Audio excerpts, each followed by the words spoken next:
right now. Yes. Ryan Snyder, I saw the email. Is that going to be taken care of? It already was. Okay. I sent it to him. I am waiting for the town to send their purchase order, but we sent him ours, Okay. as well as the signed agreement, which I thought was done weeks ago, so I don't know if it was us or him, but And what was that for? he's got it now, the facility study. Oh, Ryan okay. Snyder, he said he didn't have anything signed. He's We got talked it to now. him, we talked to Yeah. him several weeks ago with the minutes too, so I'm not sure. You are live, Karen. Okay, it is 6:30. It is June 28th, Monday, and I welcome everyone to the Stratford Board of Education Finance Committee meeting. We do have a quorum, and I'd like to move forward with our agenda. Number 2 is action for the acceptance of minutes from May 24th regular meeting and June 7th special meeting. I would entertain a motion for that, please. So moved. I'll make a motion to accept the minutes from the May 24th and June 7th finance meetings. Okay, and Vinnie, you're seconding? I'll second it, yes. Okay, thank you. Do I need a roll call vote for this, Teresa, or can I just do it? Yeah, since we're not seeing everybody, let's do it. Okay. Allison, Yes. Janice? Where'd she go? She was Yes, on. can you Okay. see me? Yep, there you are. Vinnie? Yes. And who did I miss? Andrea? Andrea. Yes. And the chair votes yes, so it's unanimous. Okay. For discussion, information, and possible action. Pam, I don't know if you want to give an overview Sure, before we go one by one. I'm happy to. In your packets, you did receive information concerning our year-end projection, and it is as of May 31st. And as we indicated all year, we had significant savings due to all the shutdowns in the areas of salaries, transportation, substitutes, and that has not changed. Based on the year-end balance that we are now projecting, we are bringing to you one housekeeping transfer out of these 5. That's budget transfer number 1. We are actually anticipating a deficit in the account for contractual sick time buyouts, and that's due to having more retirements than we had anticipated. So we are asking to use the savings from the dental insurance account. The second and the fourth ones are for technology primarily, and Ed is here to elaborate on those. As we have done, from what I understand, in this district for many years, we do try to utilize some year-end balance when it's available to support our technology program, because as Ed mentioned during the budget season, unfortunately, we really don't budget adequately in those accounts. So this has been a tremendous help. Budget transfer number 3 is something requested by the school nurses.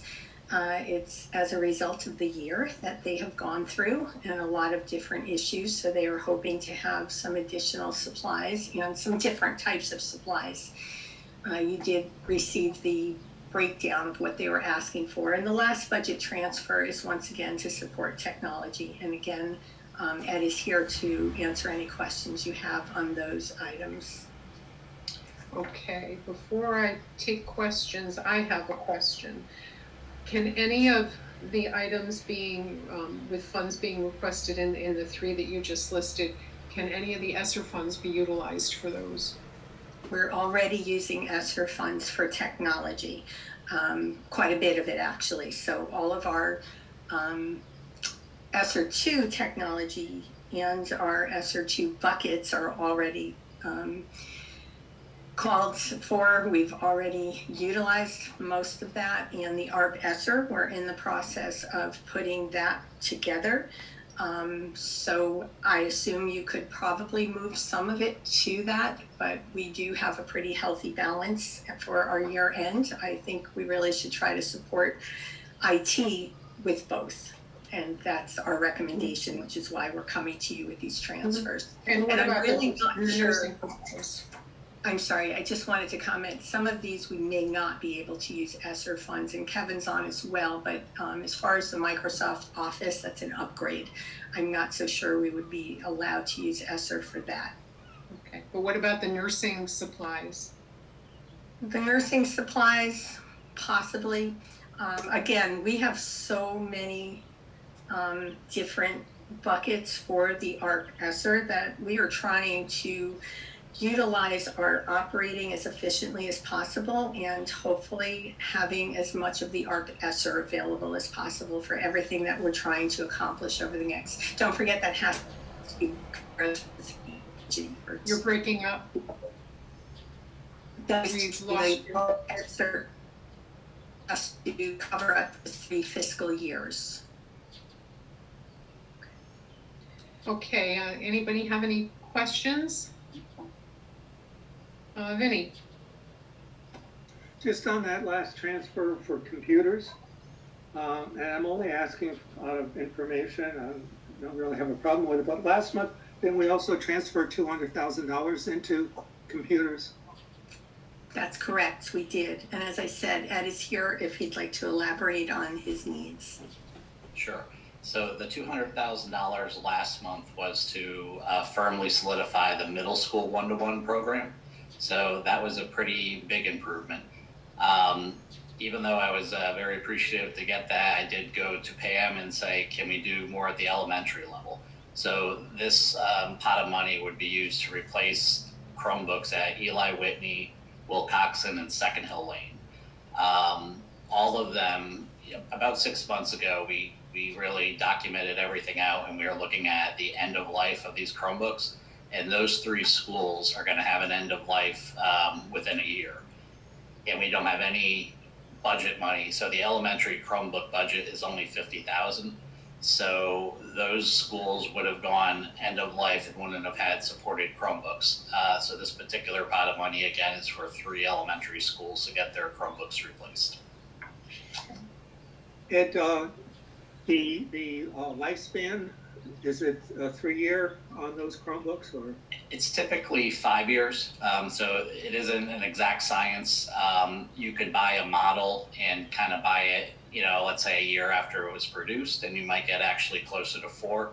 But we're always shooting for the newer models and trying for a 5-year lifespan.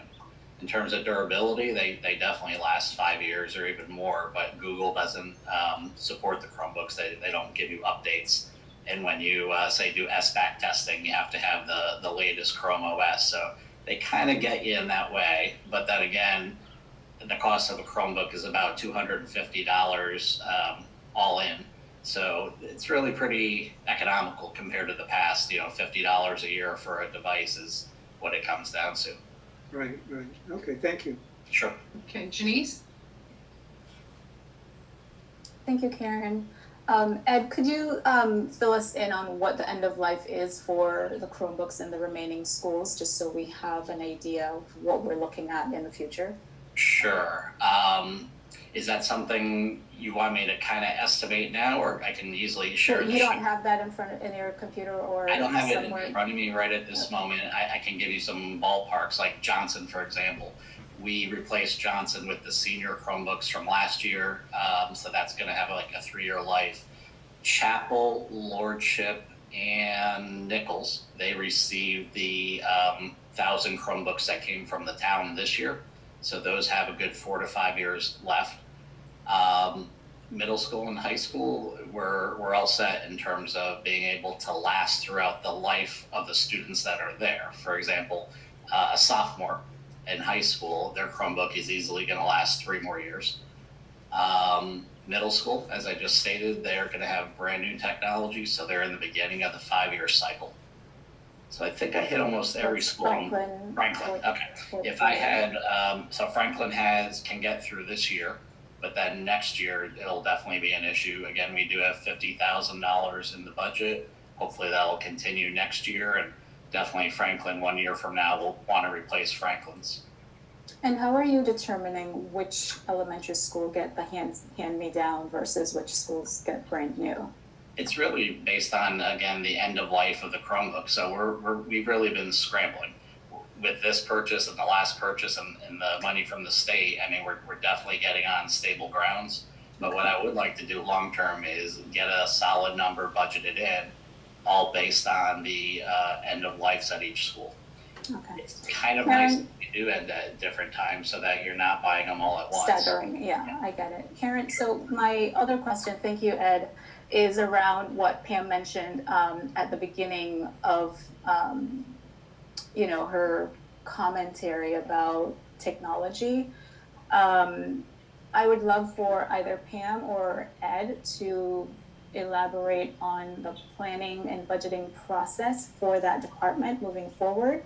I understand we have a substantial balance this year, right, due to circumstances, and saying, at the end of each year, and it's typical practice for us to fund technology with remaining budgets because we don't typically plan and budget for it properly throughout the fiscal. How are we solving for that moving forward? Because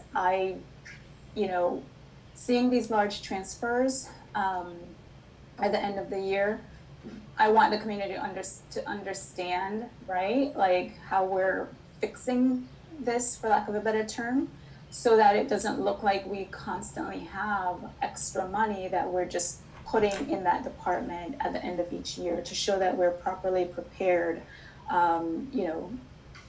to fund technology as we fix our budgeting moving forward. And that's an excellent point, Janice. I'll just comment with regard to going forward, and then perhaps Ed can give you a little bit of background since it's just my first year. But Ed does come to us with what he feels his needs will be. And this particular year, we knew that we had a very difficult budget year ahead of us, so he was trying to be as conservative as possible. But to your point, this is not a good plan, and our plan in the future is to bring to you exactly what he feels he needs. I do think between the state's assistance with devices, as well as the ESSER funds, that we are probably getting to a really good place. However, now we have to sustain that going forward. So the impact to the budget over the next year or two may not be as significant as it would have been if we were starting from scratch. So I think this is a great opportunity for the Stratford Public Schools and the IT department to really start having an excellent plan where we can set our budget appropriately and stay within those appropriations going forward. Agreed. One more thing I would want to add too is Pam was saying we're getting in really good shape with student Chromebooks. There are some other areas though that we're really not in the best shape.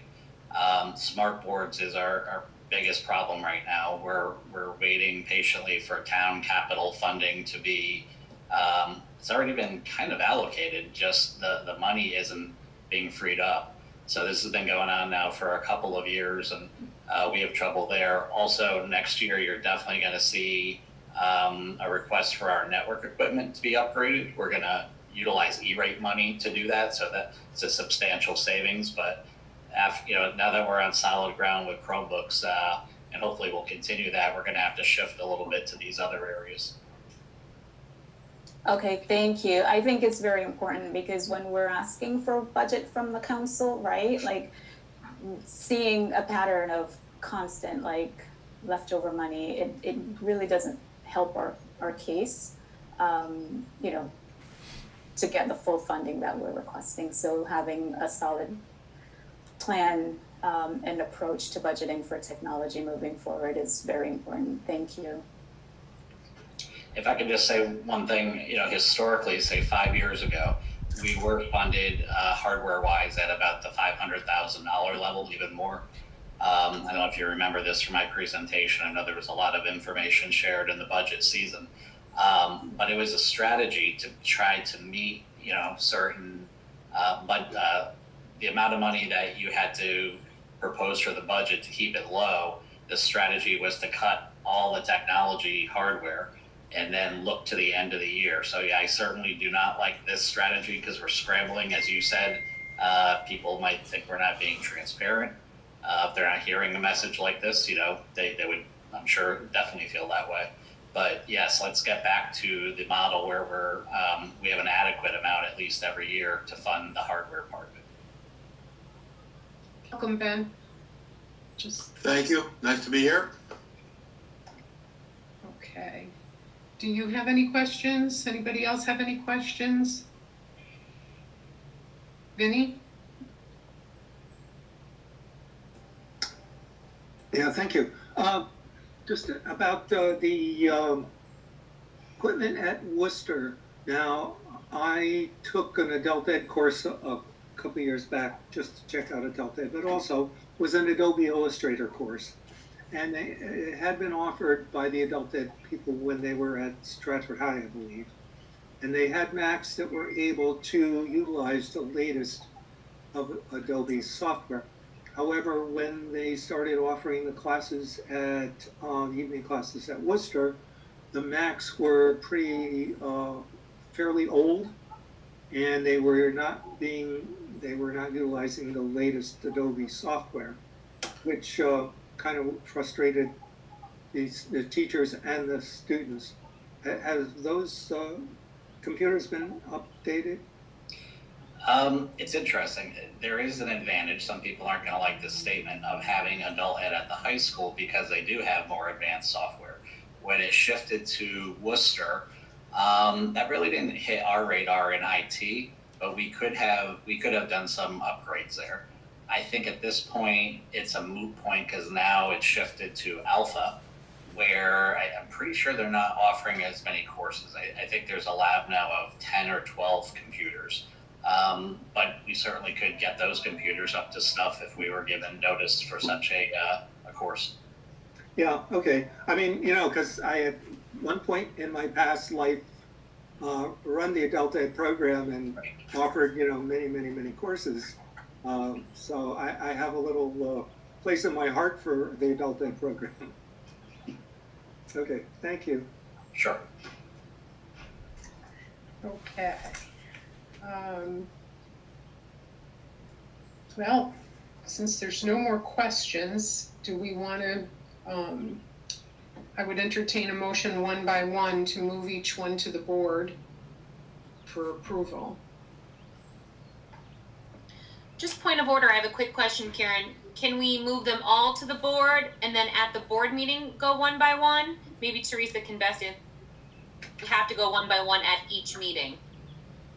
I think you could go in a group just like we did last month at the finance, and then at the Right. board we go one by one because the verbiage is in the minutes and it's also on the agendas. Ben? That's what I thought we did last month, okay. I have no problem doing that.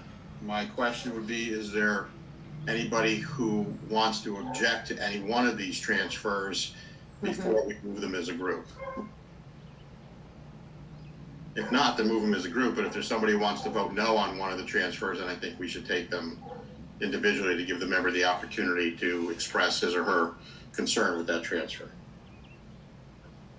Anybody want to separate them?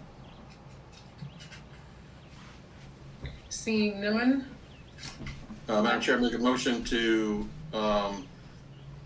approve and send to the board with the Finance Committee approval the budget transfers known as budget transfers 1, 2, 3, 4, and 5 as shown on the agenda.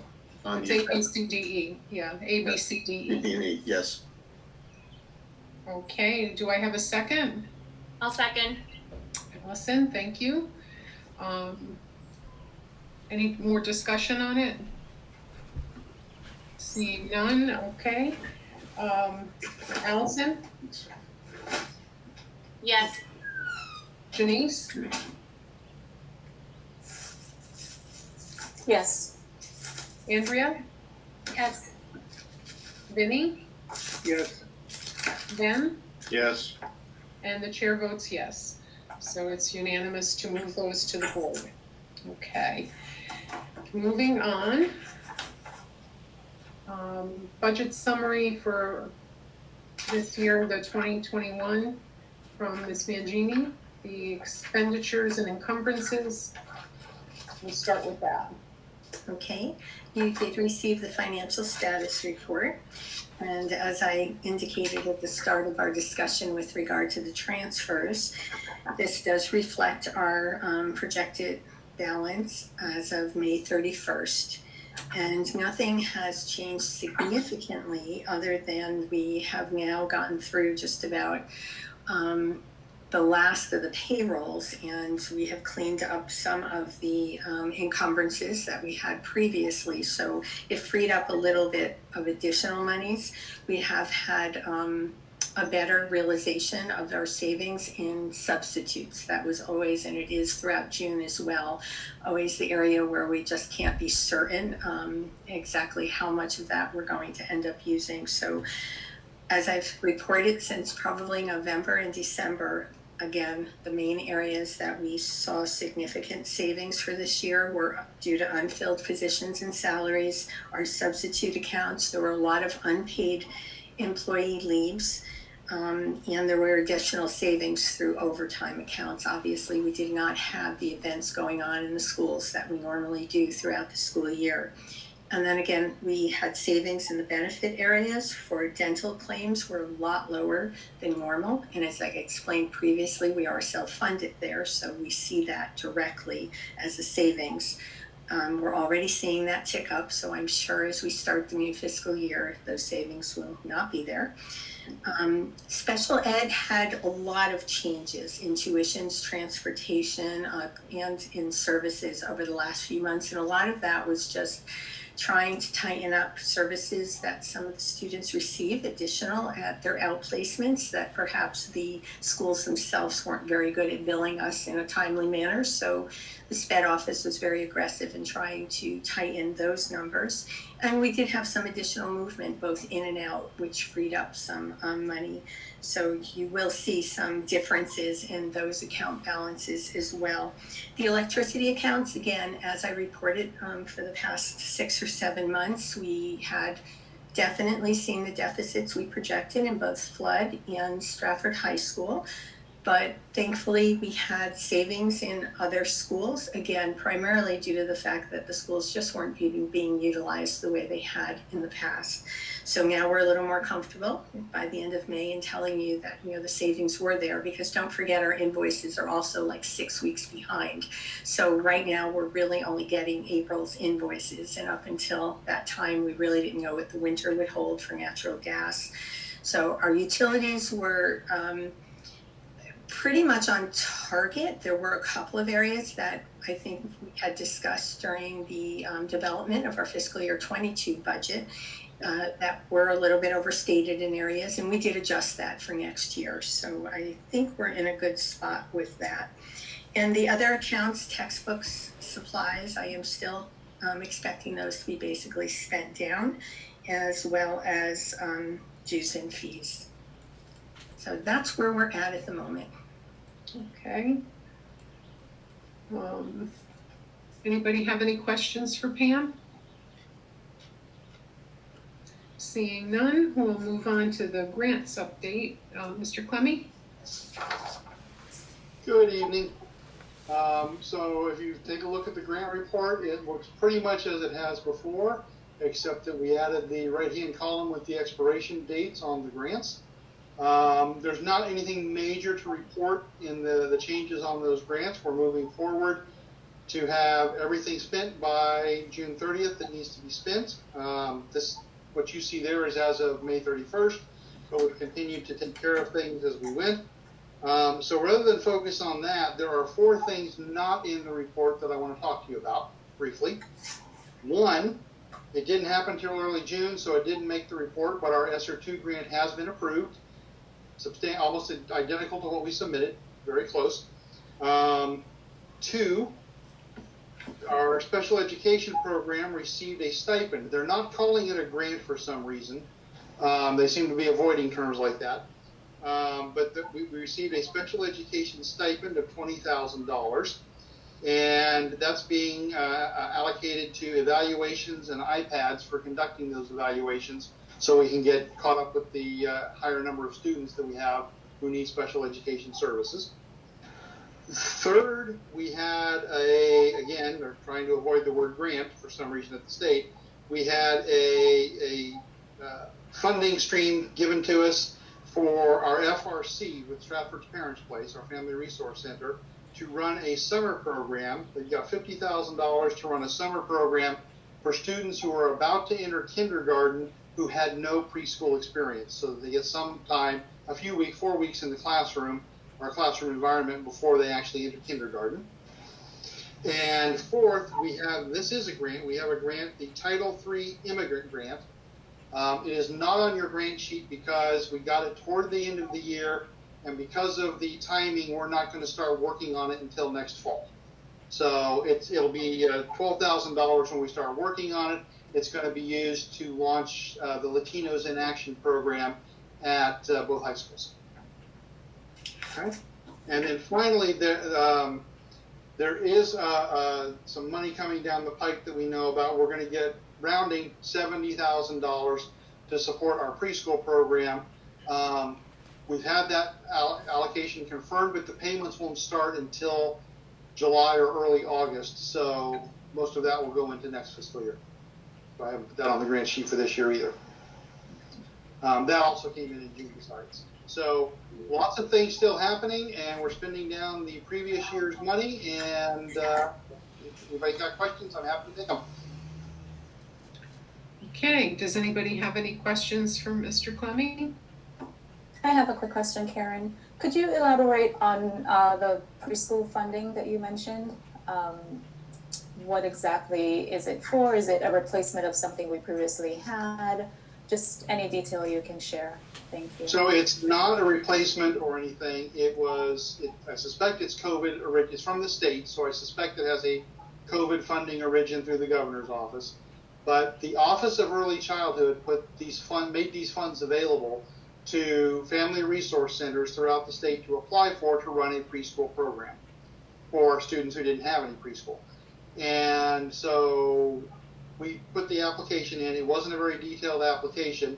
It's about $50,000, and nobody seems to know, at least that I've talked to, why OEC went through the FRC program, because the FRC program is the Department of Education, but that's how the funding flowed.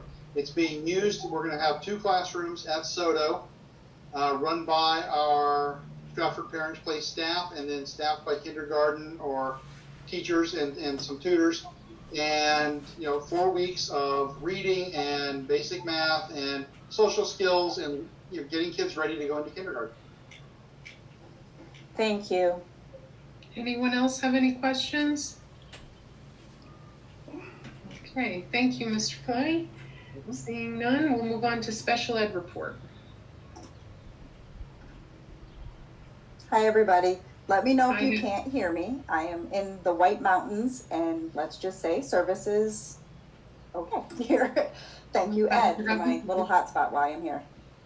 Okay, you guys, so you all got the report. Obviously, we're finally not in the red, but that was due to the transfers that have come in and we've, put forward for special education. So when you look at your financial report, you can see that we are now in the plus for the 300s, professional services. We have done as many as we could to COVID. 510 transportation is where we had the large surplus. We used that to transfer into the tuition and out of district placements, the 560s. We are ending the year with 107 students currently outplaced. And we anticipate starting next year around 111. We finished all the supplies. We should be, tracking right at 0 at the end of the year once all of that comes in. And equipment, we're tracking on budget as well. The grant that is a stipend that we applied for, they sent it to all the directors. We had an option to put in for this $20,000 stipend to use towards technology and also towards testing. And I don't know if you guys are aware, but we share all of our test kits. So if one school needs a certain test, they have to call central office, get that test kit, drive down, pick it up, bring it back to school. So I am trying to make it more efficient by making sure each school has the appropriate tests we need in order to assess our students. So we're using a chunk of that money to purchase those tests to be able to distribute to our schools. Okay. Does anybody have any And I'm working on a questions? spreadsheet. Oh, perfect. The only other thing, you guys, is that I'm working on a spreadsheet for you guys that is detailing specifically the amount of hours we need to meet on the IEPs, how many are per school, and what kind of deficit we're in with our teachers being able to meet those, and why we need additional special ed teachers due to the amount of students that moved in and the amount we've identified. So I'll be sending you guys that spreadsheet by the end of next week. Perfect. Andrea? Thank you, Karen. Heather, if you look at our enrollment report, we have, it says 106 total students outplaced. And most grades have 10 or under students outplaced, but it says 12th grade has 31 students outplaced. I'm assuming then that these are the students that are not only just seniors in high school, but also up to age 22? Yes. Those are the ones that are up to age 22 for our transition programs. Okay, so that'll always be a larger bucket, generally speaking. It'll always be a larger bucket, and now it'll seem even larger because we go an additional year. Okay, thank you so much for clarifying. No problem. Anyone else have any questions for Heather? Okay. Seeing none, we'll move on to the food services report. Okay, you have received your food service report, which reflects the month of March. As you'll recall, we are a couple of months behind always in providing this to you.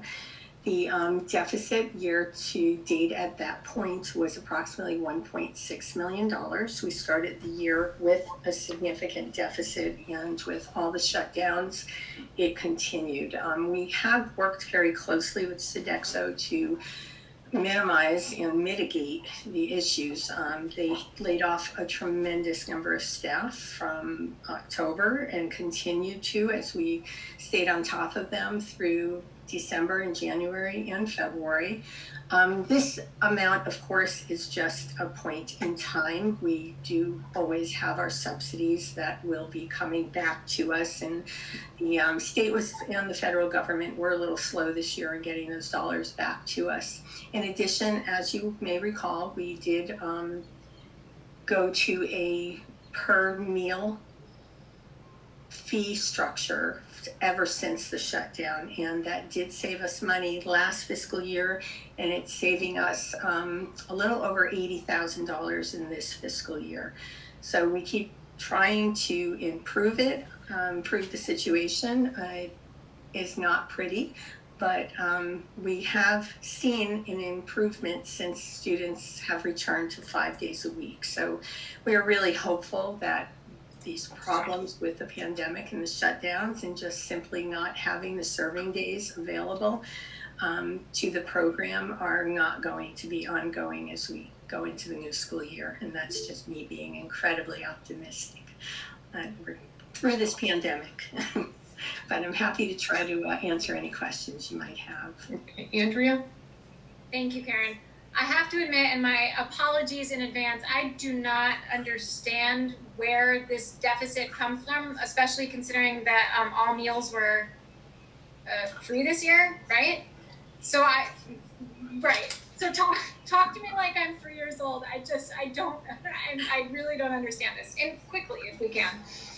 I promise I will. First of all, Andrea, please don't apologize, because food service is always my final frontier. It is very confusing, and I haven't had that much experience with a management company. I've had my own programs in other districts, but the seamless summer option in the 2-second overview as quickly as possible is something where our students do not have to pay for breakfast or lunch. We do get a certain set reimbursement from the federal government on those meals. However, that amount does not always cover all our expenses, particularly when we're not serving the number of meals that we have to in order for it to at least be break even. That's exactly what happened this year, unfortunately, is that with students in school half time, and a lot of students still opting to stay home. And I think a lot of parents were uncomfortable even having their children purchase food at school for a variety of reasons with COVID. So for all of those reasons, we simply did not have the number being served as we have in the past. And all of our break even and our fees and all of our contracts are based on all those assumptions, how many students we have enrolled and what the certain number of serving days are every year. So that's where the problem came in. So then how do we rectify this going forward? So next year, how do we operate without such a large deficit? Because it'll still be the seamless summer free meals, right? The difference next year, or from May on or April on, is that we're in 5 days a week. We're back to normal. We have students coming through the line, students taking lunches. So it's based on the numbers, right? The more volume we have of people taking it, and they are down to bare bones as far as staffing. And you still have to have at least that number of staff to serve food, prepare the food. So that's where the problem is. We have to at least serve enough to break even, and we just couldn't possibly do that during the shutdown, unfortunately. All right. That was excellent. Karen, I have a question. I have a follow-up question, Karen. I understand. I'm getting to you. Pam, before we move on to Janice, in the contract for Sodexo, can you isolate the page that shows how we end up with these cost incurrences, you know what I mean? So that we can see in the contract for when next year's contract comes due, whether we stay with them or dump them, we know what to make sure is not included. I will to know that. You have an excellent point, Karen. What I can do, I can certainly share some. 12.11 is the critical article, and that's usually where food service management companies try to tailor it. And you have to remember that the state has the final say in whether we can move forward with the contracts or not. It's a very different process. But going into next year, we're going to have two things working for the district. One is, don't forget, I am working with a consultant who has experience doing these contracts. And secondly, we will put together a committee that we actually have to do a rubric to score all the companies that submit proposals. And then the committee makes a recommendation to the board. And we have to have a draft contract at that point. So we can look at all of this, really look at them, all the different clauses within the agreements to make certain that we're protecting the district. And Sodexo is well aware that even going into this year, we are not going to tolerate a deficit. I mean, it's really that simple, unless of course we end up with COVID shutdowns again, which again, I'm being optimistic. I mean, Sodexo made the front page of the paper the other day where the university dropped them, you know, and it was because of very similar things, and nobody can afford to continue this, and it's just not acceptable. But okay, Janice. So we're going to have a great process in place to go forward. Great, Janice. Thanks, Karen. You're welcome. Circling back to Andrea's question, Pam, as you were speaking, can you clarify, this entire deficit is due entirely to the summer lunch program, or it's from the 13 years or whatever history that you had mentioned that we were carrying a deficit that we didn't? So I want you to clarify that for people who are listening, so there's no confusion that we owe almost, what's this, over $1.6 million in food services expenses that is not all from. Absolutely. As you may recall, as we go into the board meeting next, I am asking for you to encumber that deficit, and it's going to be about 1.2 million after all our subsidies are in and our credits and the savings on the fee structure. And I think it's really critical that we wipe out that deficit before we go out to bid next year. So we have a clean slate, we can start fresh.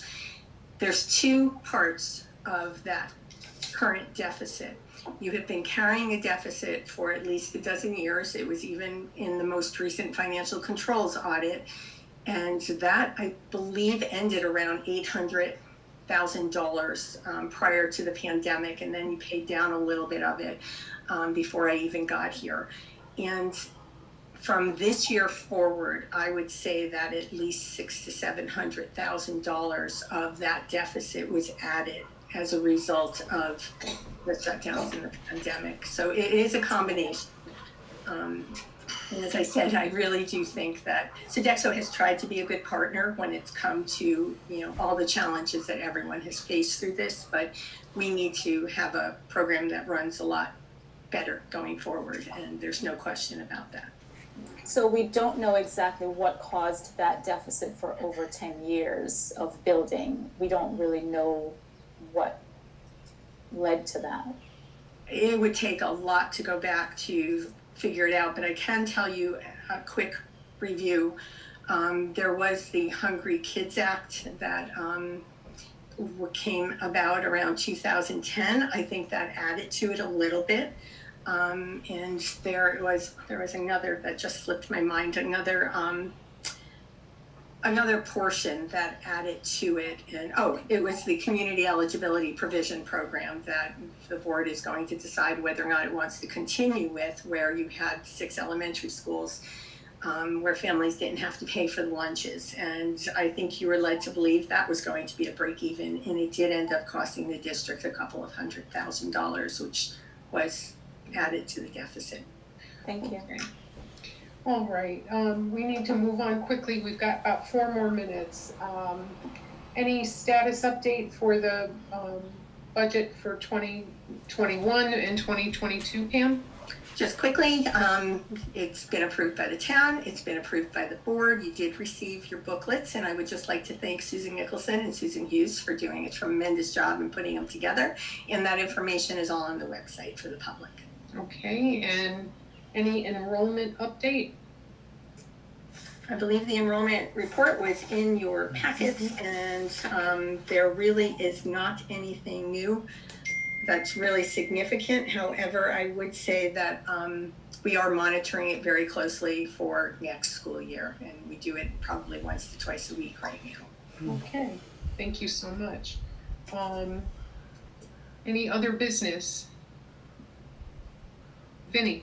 Just quickly, I want to congratulate Ben on his new position, that's all. So, I don't know if he heard me, but. I did, and truthfully, Vin, I've told people it may be more along condolences than congratulations. Well, yeah, I know that. You'll do a good job. You'll do a good job. Janice? Pam, we can maybe elaborate on it in the BOE meeting, but there's the, regarding the reinstating of certain positions under ESSER, where it says music and PE, et cetera, and it said schedule savings. I would love if you could explain that for us when we're in the other meeting, if you don't mind. Okay, no problem. Does anybody else have any comments that they'd like to bring forward at this time? And seeing none, I entertain a motion to adjourn. So moved. Okay, I need a second, please. Second. Vinny, thank you. And this I can do an all in favor, correct, Teresa? Correct. All in favor?